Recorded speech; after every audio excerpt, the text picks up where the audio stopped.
Hello everybody, welcome back to Screen Stars. I'm here today to bring you my review for the 2020 film Wonder Woman 1984.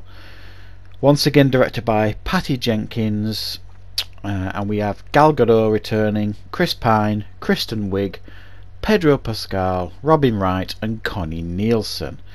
And this time round the film is set in the 80s. Diana Prince is living her life.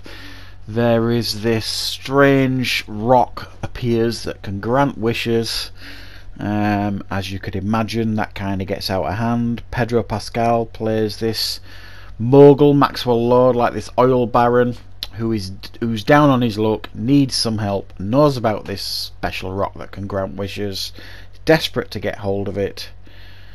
Kristen Wiig's character Barbara is an unconfident woman that works in the same building as Diana Prince, admires her greatly and wants to be just like her, so you can see where that is heading.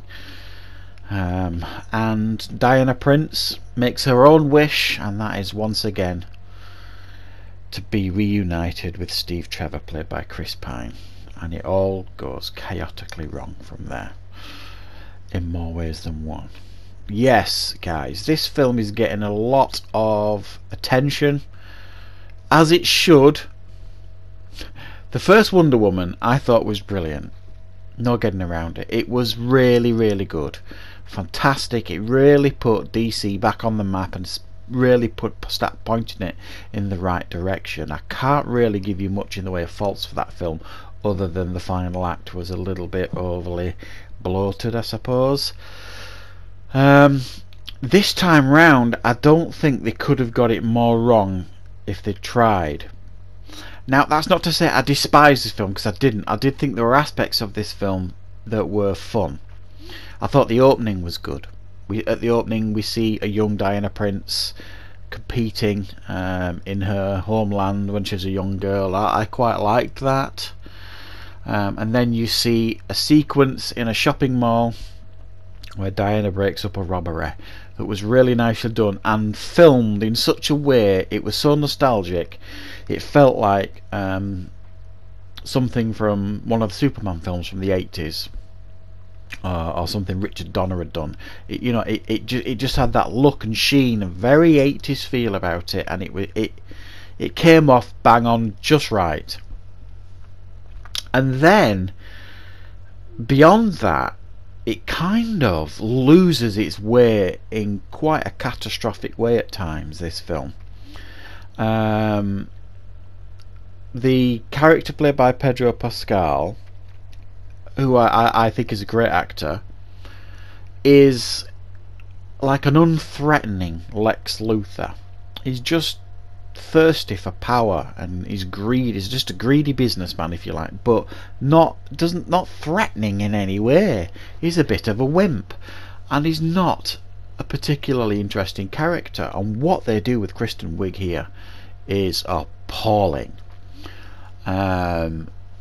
They basically took what Michelle Pfeiffer did with Catwoman. You know, in Batman Returns, when Michelle Pfeiffer at the beginning, when she's that fumbling secretary and all dithery, and then she becomes Catwoman, she's super confident and, you know, really powerful.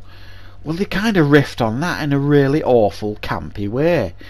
Really cliched. She can't walk in high heels, she's always tripping over, dropping things, and then when she starts getting these powers, because minor spoilers here, because she wishes to be more like Diana, she starts getting some of Diana's powers.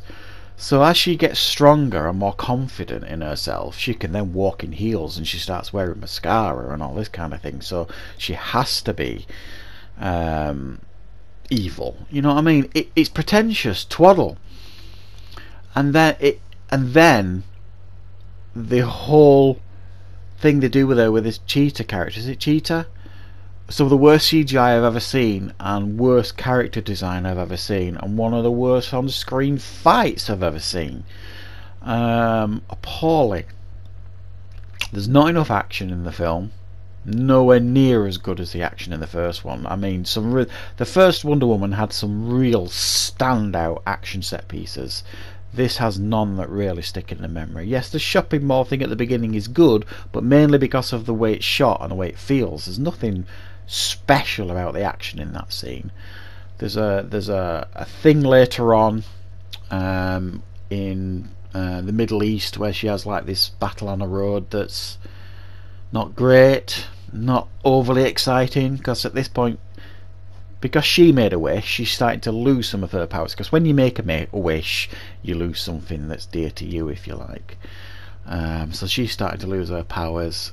Again, what happened in Spider-Man 2, it's like it's taking bits from other movies and prying it into here, but with no heart. This film has no heart. It's just cobbled together. It's too long. It's 2.5 hours long. I remember thinking about an hour in. I remember looking at an hour in, thinking, God, nothing's happened yet. Really, nothing interesting. Chris Pine comes back, and they do it in such a weird, uncomfortable way. It is in somebody else's body, but we get to see him as Chris Pine. But when he looks in the mirror, he's in this other body. Really odd choice. Really odd choice. And then you're treated to these weird sequences of him climatising to the 80s. That is everything you would expect it to be. Okay, fun aspects to it, but really cliched, and it goes on too long. Especially when you consider that there's these things going on in the world, and they're just stood around checking Steve out in 80s clothes and things. It's camp, but in an odd way, not in a fun way. I don't know. There's so much wrong with this film. They made so many poor decisions with this film. It really is such a poor sequel compared to the first one. However, if you can click a lot of that off in your brain and think, why did they do this? Why did they make this decision? Blah blah blah blah. There is some fun to be had here with the film. I'm going to give it a 6 out of 10. I think I'm being a tad generous if I'm being honest with that score, because I was so disappointed with this film. It deserved better. The character deserved better, especially after what we got in that first film. And I keep going back to that because it was such a massive great film for Wonder Woman. It really, really was. And another thing this film does is it completely ignores the things that have come before. She claimed that she went missing for 100 years, and well, how come she makes herself so open in this film, but nobody remembers her in Batman vs Superman? She can fly in this film eventually, but she's forgotten how to fly in Batman vs Superman. Odd. And Justice League, odd choices that completely mess up the timeline that they've set for themselves, completely wreck all the good work they did in the first Wonder Woman film, and they've really got a task on their hand to build this character back up, in my opinion, because I think they have ruined it a little bit. So yeah, that's my review for Wonder Woman. Really disappointed with it. Sometimes I watch reviews and read reviews for films and think, they're probably being harsh here, and sometimes that's the case. I find I don't think they are with this one. I think they're pretty much spot on.